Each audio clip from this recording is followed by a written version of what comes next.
On this edition of Issues and Insiders, we sit down with the head of the British Council here in Korea for his thoughts on ways to boost bilateral ties between Korea and the UK as the two countries mark 140 years of diplomatic relations this year. Hello and welcome to yet another edition of Issues and Insiders. Today I have the pleasure of speaking to the head of the British Council here in Seoul as Korea and the UK celebrate 140 years of diplomatic relations. I have Director Paul Clementson here in the studio with me. Director Clementson, a very warm welcome to you. Thank you for inviting me. Right, so President Yoon Suk Yeol is currently on a state visit to the UK. He's marking his final day on this Thursday. What do you believe are the broader implications of this particular state visit on perhaps bilateral ties? Well, I think it has to be all positive. This is the first incoming state visit to the UK since the coronation of His Majesty King Charles III.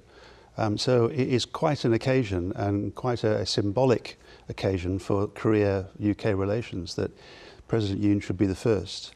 We're building on the 2022 bilateral agreement between the two governments. And we expect to sign an accord as well, a Downing Street Accord in London as a result of the state visit, covering a broad range of areas, defence, security, economic areas, free trade, science, technology, artificial intelligence. So it's a broad agreement that will be deepened by the fact that it's part of this symbolic state visit. Right. But I think also that it's symbolic that this is the 70th anniversary of the armistice of the Korean War as well, of course. And that emphasizes the shared values that we have between our two countries. You know, values in democracy, freedom of expression, and of course the defence and security relationship between the two countries as well. It's very important that those principles are maintained and those shared values are maintained. And so again, the state visit is enormously symbolic in those respects. And the shared values, of course, were reiterated by President Yoon Suk Yeol during his speech at the British Parliament. Prior to President Yoon's state visit, though, King Charles III made his way to London's Koreatown for a taste of Korean culture. What impact, Director Clementson, does the growing popularity of K-entertainment look to have on bilateral ties? It's a great question. You know, it's an enormous influence at the moment. I mean, New Malden is indeed a focus of Korea, of the Korean community in the UK. Called Koreatown, as you say. I think that's because originally the first South Korean embassy was established in the United Kingdom in New Malden. And I also think that the first Samsung European headquarters was also established in New Malden. So things grew up from there.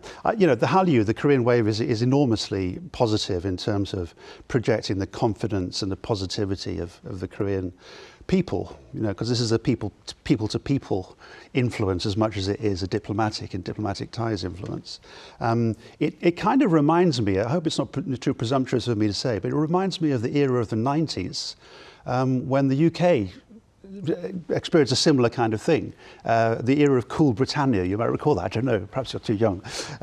It was called Cool Britannia. Basically, there was a lot of interest all over the world in British music, popular music, Britpop, a lot of interest in British sport, a lot of interest in the way that we did politics even at that time. And everywhere you went overseas, outside the United Kingdom, you would see people with Union flag T-shirts and Union flag handbags and things like that. So it reminds me of that a little bit. However, the Korean wave is much more extensive, much more influential, and much more long-lived as well than that brief experience of Cool Britannia that we had. But it's enormously important, and you know, we're both cultural superpowers. Both Korea and the UK project their identities through their culture overseas in similar ways, and put those two superpowers together, the sky's the limit. And staying with that, there are pundits, Director Clementson, who claim that such soft power in the form of course cultural interactions can play a very important role in bridging differences. What do you say? I wouldn't work for the British Council if I didn't believe that was the case. Because that's exactly what the British Council does. And it's not only bridging between cultures, it's actually increasing trust and understanding between people so that they can work more effectively together on the great global issues of the day, like climate change, for example.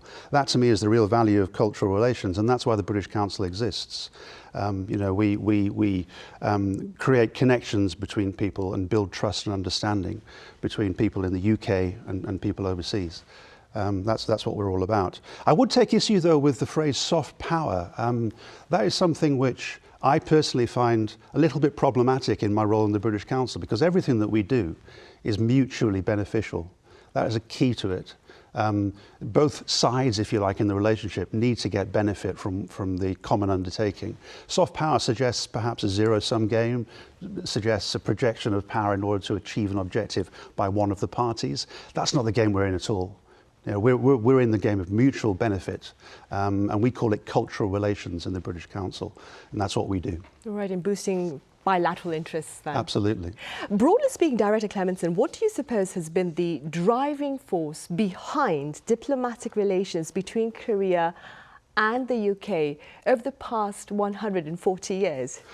That's a big question.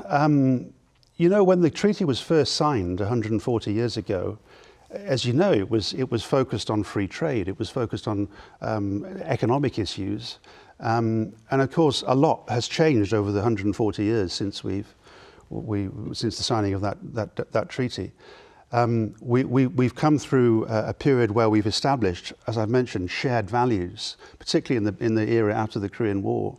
The shared values in democracy and the rule of law and the right to free expression and the free media. Those shared values, I think, are probably the most important thing that underpins our relationship. I would, though, say that we've like any relationship, things change over the years, and we're now coming into a period where cultural relations and the cultural exchanges between our two countries are even more important than they've ever been. And that's partly because of the model of the Hallyu and the Korean Wave, and the way that the Korean government and the Korean people and Korean private sector support that. And the interest in that model. And it's partly because something I mentioned earlier on, we're both cultural superpowers, I think. What we produce in terms of culture is known all over the world. So you've seen that gradation of the relationship over the years, I think. And, you know, it's a great story. We're closer than ever. I have to agree with you there. We had President Yoon Suk Yeol talking about the Beatles of the UK and the BTS of South Korea at the moment. And now, Director Clementson, let's speak a bit about the organisation that you currently head. What is the general purpose of the British Council, and how does the Council here in Korea perhaps distinguish itself from its counterparts elsewhere? It's a good question, because we work in over 100 countries actually overseas. The British Council was originally established in 1934, so one of the oldest cultural relations organisations in the world. We were established originally to counter the spread of Nazi propaganda in Europe at the time.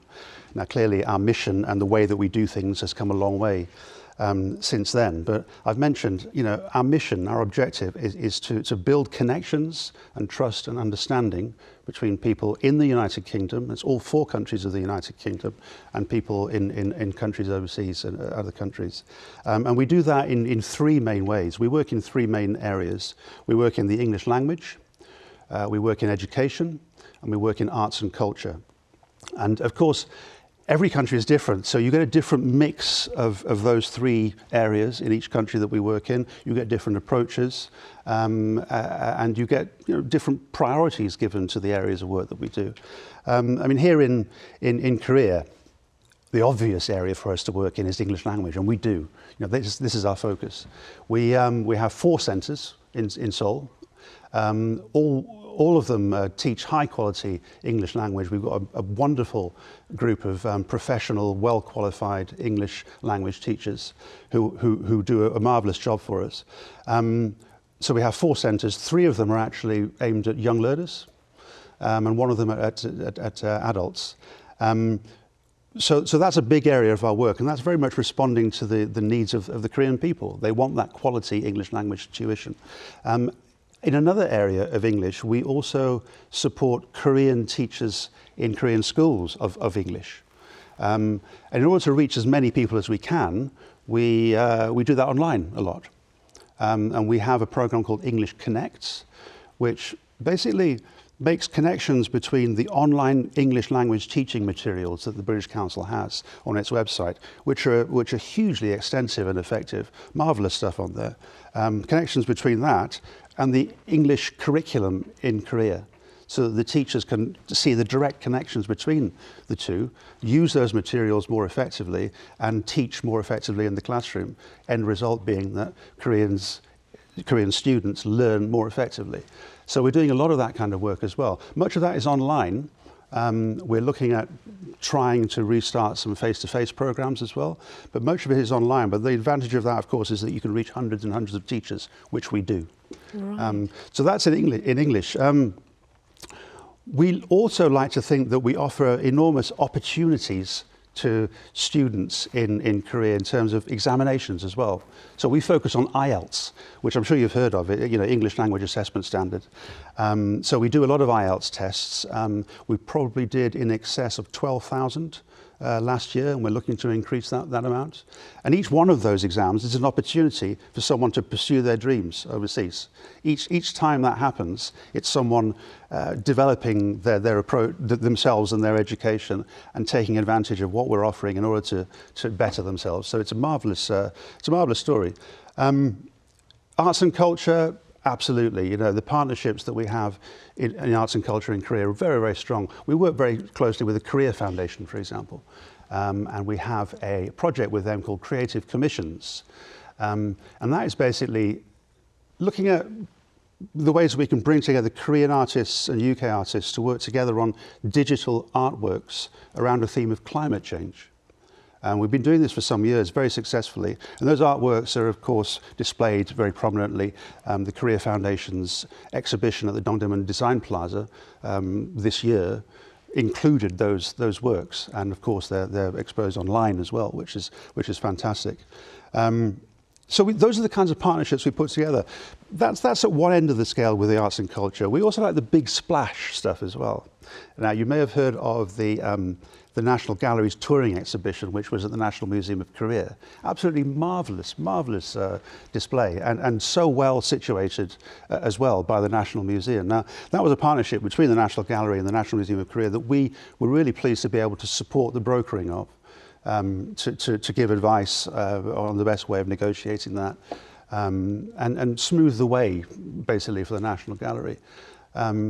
And we were very proud of that. And I think that that kind of end of arts work, the showcasing end, if you like, is also a big part of our work. Director Clementson, the British Council Korea, it's also celebrating its 50th birthday this year. What does the Council's agenda include this year to be able to commemorate this milestone? Well, we've been doing lots of things. We've had lots of social media campaigns around the anniversary, getting the message out there, and all designed actually to bring more people in to work with us as partners, as students, as people who are interested in studying in the UK, for example, because that's an area where we really want to increase. We're interested in establishing better partnerships between UK universities and universities in Korea. Internationalization of education is important for both. So we're looking at student mobility and the ways in which we can increase Korean students going to the UK and vice versa as well. It's the best form of cultural relations. But go back to your question.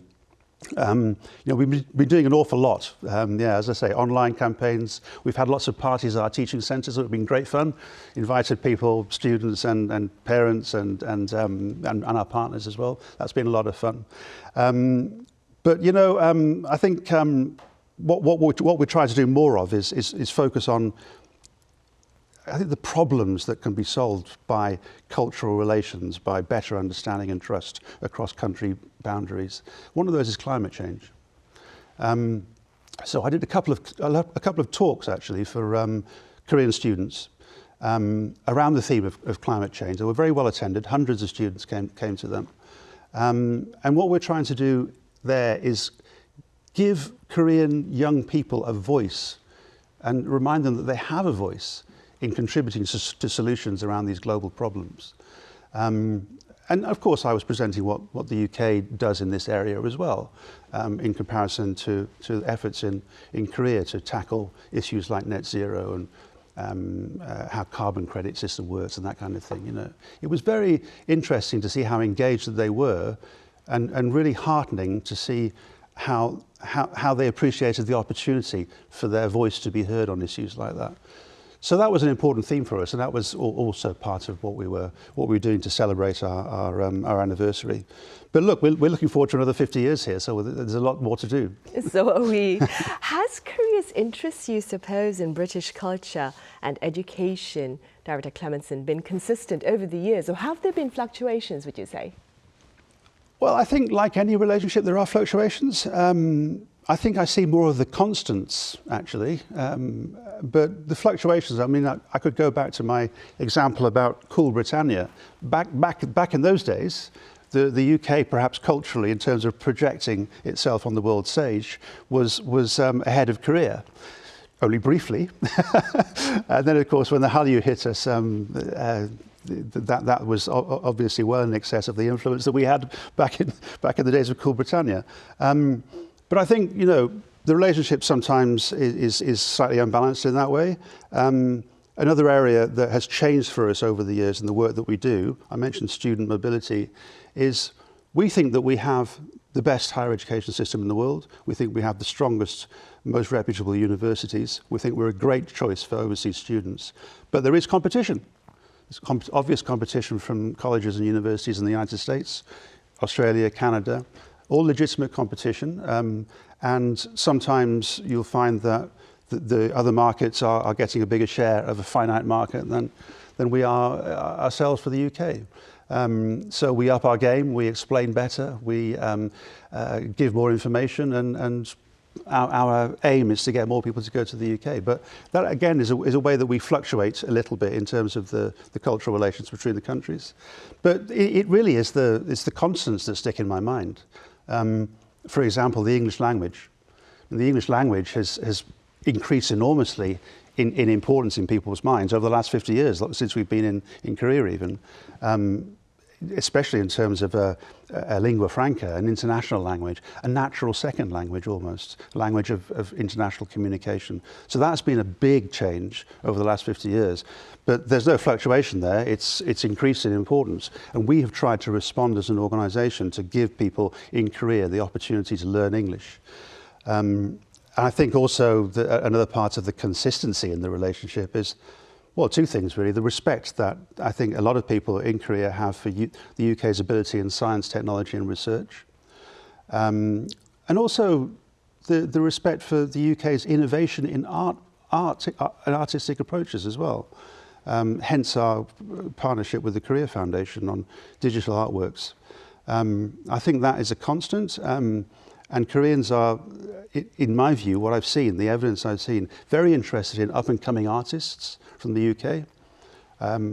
Quite recently I attended a gallery opening by a UK artist called Alfie Kane, who's a marvellous artist, and huge interest in his work from Korea. He's 24 years of age. So this is a very new artist. And of course you still get, at the other end of the scale, a sustained interest in our more traditional historic artists. David Hockney has been displayed many times, his work's been displayed many times in Korea. Most recently I went to an exhibition of his which was excellent, based around swinging London, the 1960s, pop art at the time, and Hockney was a big part of that. So yeah, I think it's actually not so much the fluctuations as the constants that really stick in my mind. Right, indeed. I'd have to agree there. Director Clementson, you've been assigned to different parts of the world, across the world that is, over the course of your career. You've also been to Kenya, where I spent my formative years, I believe. That being said, what aspect of Korea do you care to highlight as unique? There are so many. I mean, I've loved my time here, and I've got a huge amount of respect for the Korean people. I think the first thing that struck me was, one of the first things I did was I walked down Sejong-ro on a Saturday, and I saw what was going on there in terms of political expression, people using their freedoms, people actively holding the authorities to account to govern correctly. And I thought that was so inspiring. That kind of vibrant democracy was incredibly impressive to me at that time. And also, I'd lived elsewhere in Asia before I came to Korea, and the contrast between the other places I lived in Korea was absolutely stark. You know, it was so refreshing to see that kind of demonstration of political freedom, if you like. I think another thing is the importance people ascribe to education in Korea, which is very much a historical thing in many ways, because the history of Korea and its economic development since the Korean War has been the history of investing in people, the history of acknowledging that it's people that are the only real natural resource that can be used for the kind of economic miracle that Koreans have achieved. And I think that I also find quite unique and inspiring, the importance attached to education. And then, of course, there's things like the beauty of the country. I didn't know very much, I have to admit. I didn't know very much about Korea before I came because I had a very short amount of time to prepare. But I was blown away by the beauty of Korea. I'm a big hiker, and I last was up in Bukhansan National Park, for example. It's so beautiful up there, such beautiful parts of the world, and loads of other people there as well, which is great. People appreciate what they've got. You know, there are a couple of things I would mention though, if I can. Please go ahead. There's a couple of things that haven't been so good. Seoul traffic, I find that a little bit challenging, possibly because I still think they're driving on the left side of the road and the right, but maybe it's my fault. And I think also, you know, the length of seasons, spring and autumn in particular. So people say that Korea has 4 seasons. I regard it as 2 seasons and 2 very short stretches Spring in and which autumn. everything's wonderful. Blossom seasons, spring and autumn are fine, but can they be a bit longer, please? I would agree with you that too. Right, perhaps we could end with some details about your broader future plans, that is, within the British Council. We've always got big plans. You know, for us it's about responding to the demand for Koreans, for the opportunities that they need in education and in arts partnerships. That's what we do because our mission is to increase that trust and understanding and connections between people. So we're responding to that demand, and that is obviously doing more in the field of English language teaching. We need to do more direct teaching, and we're planning on that. I mentioned our support to school teachers of English in Korea. We want to do more of that, expanded online and possibly expanded to face-to-face as well. That's a big priority of ours. And I think, you know, generally the big opportunity, the key opportunity that we offer people through our examinations work is the IELTS examination. It's a passport to study overseas and realize your dreams. We want to make sure that we can expand to the level of demand of people taking IELTS examinations as well. There's so many plans that we have. I'd love to find a way, and we're working on this, to deepen our connection with the connections between UK and higher education in Korea. It's not just about students. It isn't just about students traveling. It's also about deeper connections between universities in terms of transnational education. By that I mean, for example, joint degree programs, you know, longer term relationships. Those are the things that are important in cultural relations. There's a fantastic example of a joint degree program between the University of Northumbria and the University of Kyungpook in Daegu. And it's been going for many years, and it's just built up with more and more people traveling both ways, UK to Korea, Korea to UK. The cultural understanding generated by that single experience, that single connection, that single partnership is superb. I'd love to find ways to expand to more of those kinds of connections so that we can do our job even better in Korea in cultural relations. And I'll keep my fingers crossed for that. Thank you. Great endeavors. Best of luck. Thank you. And thank you so much for your time and your thoughts today. Good to be here. Thanks. Right. Well, that is all the time we have for this edition of Issues and Insiders. Thank you for watching.